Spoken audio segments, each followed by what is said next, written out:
5191 Seagrove Place in San Diego. Going to go ahead and do a quick digital inspection here. First things that I notice, we got a clay one-piece tile, and these tiles can be brittle if you don't know how to walk on them or if you're heavy. And there is only one layer of felt. You can see it right there. 20 years old. Typically at the 20-year-old mark, I would have expected to see 2 layers of felt, but there is in fact only 1 layer. The solar, all indications is that they installed it well and installed it professionally. Nothing major that jumps out at me.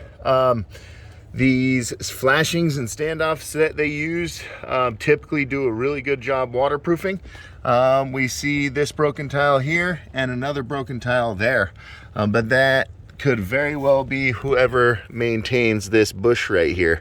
I can tell that that thing is regularly maintained, which means potentially somebody is up here walking around this chimney. That's not what's causing the leak, and there's a good chance that the metal,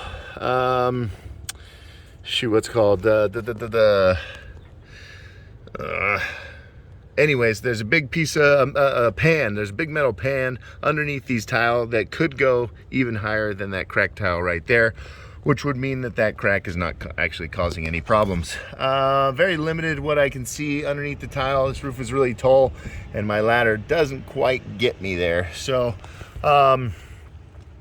those dormer vents, that one and that one, definitely jump out at me. Those are the style of dormer vents that always leak. They're not in use anymore. We can't really see from my video here. I'm gonna try to get a different angle from a different part of the roof, but there's a box on the bottom of those things that always creates problems. So there is a very good chance that the leak is not actually caused by the solar. It's those darn dormer vents. And had they done the picture frame solar install like I'm talking about, then they would have gotten rid of those dormer vents, and that means there would be panels in those 2 positions going over the top of what's called no Hagen vent. No Hagen vent sits flush and solar panels can install right over the top. It actually makes more space on this roof plane for panels. What else did I want to show you up here? Wire management looks good. I don't see any wires hanging on the roof.